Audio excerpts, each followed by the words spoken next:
नमस्ते, मेरा नाम है अमित कुमार झा।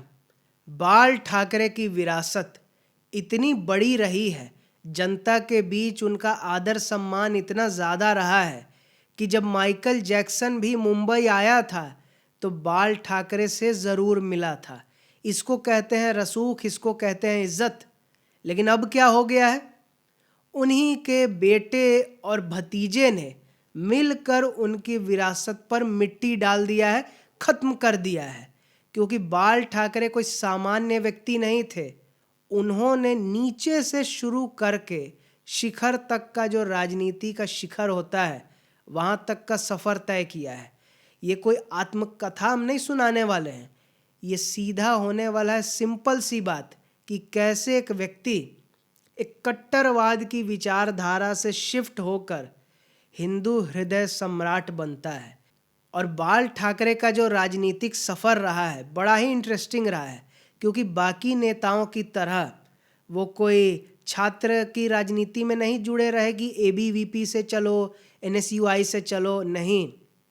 वो एक अखबार के कार्टूनिस्ट थे और सामाजिक विषयों पे वो अपनी चिंता व्यक्त करते थे कार्टून बनाकर। सब लोग कर रहा है, इसमें कौन सी बड़ी बात है?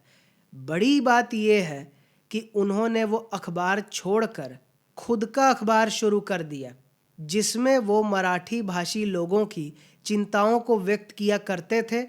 इस वजह से उनकी पॉपुलैरिटी बढ़ रही थी। और वो सिर्फ ये नहीं कार्टून बना दिया घर पे बैठे हैं, ज़मीन पर उतरे। जब लगा कि पॉपुलैरिटी बढ़ रहा है, कुछ करना पड़ेगा, तो ज़मीन पर उतरे और संघर्ष करते करते करते आखिरकार 1966 में उन्होंने शिवसेना शुरू कर दी।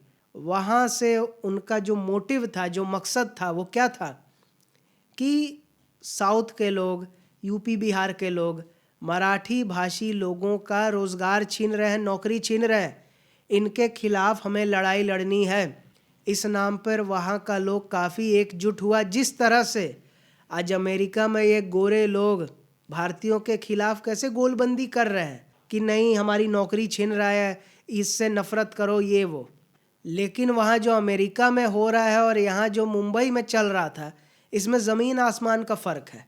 वहाँ तो कम से कम देश की फीलिंग है कि हाँ, मेरा ही देश का रहे, ये वो बात। यहाँ तो ये देश के अंदर का हिस्सा है, कोई कहीं जाए, कोई कहीं रहे।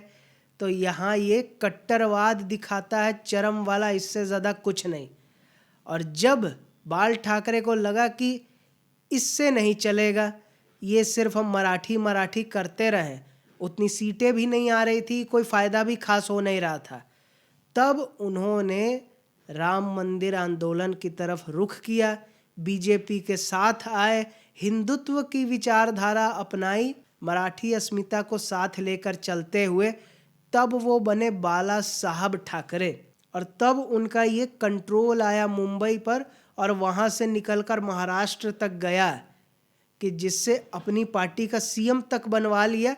खुद सीएम नहीं बने, किंग मेकर की भूमिका में रहे। अब इससे सीखना चाहिए था उद्धव और राज ठाकरे को, लेकिन हुआ क्या? कुछ नहीं सीखा, कुछ भी नहीं। क्योंकि जैसे ही बाल ठाकरे ने साल 2013 में अपना पार्टी सौंप दिया उद्धव ठाकरे को, उद्धव ठाकरे कुछ दिन तक तो टिके रहे उस विचारधारा पर, लेकिन बाल ठाकरे के निधन के बाद उस सॉफ्ट हिंदुत्व तरफ धीरे धीरे शिफ्ट होने लगे। और इसी वजह से भाजपा से मनमुटाव भी बढ़ने लगा। और फिर अंदर की लालसा जाग गई। संजय राउत जैसा महारथी है ही, कह दिया आप सीएम बनो ना, किंग मेकर बन के क्या करोगे? तो चले गए कांग्रेस एनसीपी के साथ और महाविकास अघाड़ी बनाई, सीएम बने। उसी में पालघर के साधुओं की हत्या हुई, उसी में अर्नब को गिरफ्तार किया, और उसी में सुशांत सिंह राजपूत और दिशा सालियान में जो सबूतों के साथ हेर फेर किया, जिससे सीबीआई जांच हो ही नहीं पाई ढंग से। मतलब इतने सारे कांड वाली ये सरकार रही और फिर सत्ता से बाहर हो गए। वहीं राज ठाकरे का देखा जाए तो साल 2006 में ही बाल ठाकरे से विद्रोह करके अलग हो गए। बाल ठाकरे से ये नहीं सीखा कि हिंदुत्व के रास्ते पर चलना है मराठी अस्मिता के बात करते हुए। सिर्फ मराठी अस्मिता, वो भी पुराने बाल ठाकरे स्टाइल वाला, कट्टरवाद वाला, उसको एक नेक्स्ट स्टेप पर ले जाके मार पीट ये वो, बस उत्पात मचाते रहो गुंडों की तरह। पार्टी तो कभी लगा ही नहीं राज ठाकरे का कि ये कोई पार्टी है, लगा कि गुंडा के गुंडागर्दी चल रही है। फिर राज ठाकरे को लगा इससे कुछ जम नहीं रहा है, चलो भगवा ओढ़ लेते हैं। भगवा ओढ़कर कहा कि अजान नहीं चलेगा, अजान चलाओगे तो हनुमान चालीसा भी बजेगा। फिर लगा कि कुछ हो नहीं रहा है, भगवा उतार के फेंक दिया। और क्या कहा अगली रैली में कि औरंगजेब जैसे थे वैसे थे, अब बात करके क्या है। व्हाट्सएप यूनिवर्सिटी में उनको कुछ ज़्यादा ही बुरा रूप में दिखाया जाता है, ये तो बात पुरानी है, छोड़ दो। फिर बीजेपी के तरफ मिलने लगे, हुआ नहीं, बेटा हार गया विधानसभा। फिर इधर आ गए और दोनों भाई मिलकर, मतलब दोनों हारे हुए भाई एक साथ आए, हुंकार भरी कि अब तो जीतेंगे भाई। गैर मराठियों को पीटने लगे, किसी को लुंगी पुंगी बुलाने लगे, यही सब नफरती बात चलती रही। चुनाव आ गया, मुंह के बल गिर गए। अब बाल ठाकरे भी चुनाव हारे, राज उद्धव भी चुनाव हारे। दोनों में फर्क क्या है? फर्क यही है कि बाल ठाकरे अपनी विचारधारा पर टिके रहे, इस वजह से उनके कॉल पर मुंबई शट डाउन हो जाता था कुछ समय के लिए, और मजाक भी कोई नहीं उड़ाता था। यहाँ राज उद्धव हार गए, लोग क्या कह रहा है, रसमलाई का स्वाद आ गया, उठ गई लुंगी, बज गई पुंगी। कंगना रनौत ने कहा कि मेरा घर गिराने वाले का घमंड आज टूट गया।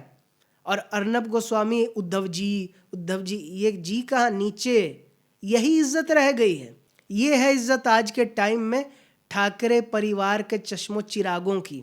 कोई सोच सकता था कि बाल ठाकरे का जो बेटा और भतीजा होगा उसको इस तरह से लोग मखौल उड़ाएंगे, बेइज्जती करेंगे? लेकिन ये खुद के कर्मों का फल है और कुछ नहीं। बाल ठाकरे के सामने चू नहीं होता था लोगों का, अब लोग खिल्ली उड़ा रहा है, मजे ले रहा है, लेकिन इस पर से सुधार करे, सुधरे वो नहीं। उद्धव ठाकरे की तरफ से बयान क्या आ गया, ये लड़ाई जारी रहेगी। राज ठाकरे की तरफ से भी वही आ गया कि धन बल के वजह से भाजपा जीत गई, ये लड़ाई जारी रहेगी, हम दोनों का गठबंधन बना रहेगा और मराठी अस्मिता को बचाने की ये लड़ाई चलती ही रहेगी। मतलब साफ है, कुछ सीखा नहीं इन लोगों ने, इतना सब गत हो गया, हार गए। 25 साल से ज़्यादा का शासन था, बीएमसी से ख़त्म हो गया।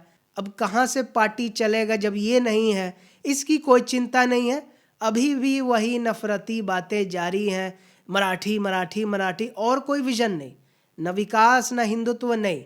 हिंदू को आपस में लड़ाओ, मराठी मुसलमान मामू फैक्टर जिस वजह से हार हुई, न मुसलमाने मिला ठीक से न मराठिए मिला ठीक से, लेकिन फिर भी उसी मामू पर टिके हुए हैं।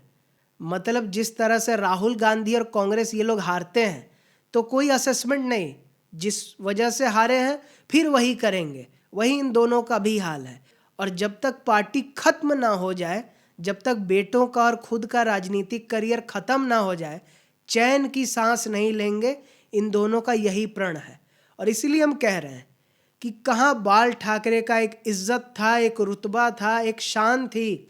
उनके कहने से मुंबई ब्लॉक हो गया था, उनके निधन पर चक्का जाम हो गया था, सन्नाटा हो गया था।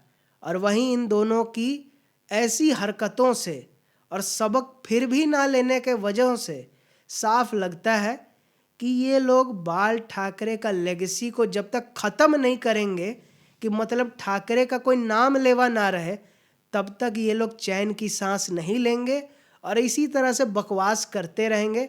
लेकिन इस चुनाव से कैसे देवेंद्र फडणवीस महाराष्ट्र के अनडिस्प्यूटेड लीडर, निर्विवादित लीडर के रूप में निखर के आए हैं, और क्या वजहें थी कि बीएमसी में आखिरकार बीजेपी का मेयर होने जा रहा है, और कैसे और लोग टूटने वाले हैं उद्धव सेना से। ये सारी बातों को जानने के लिए इस वीडियो पर क्लिक करें, और इस वीडियो को देखने के लिए बहुत धन्यवाद।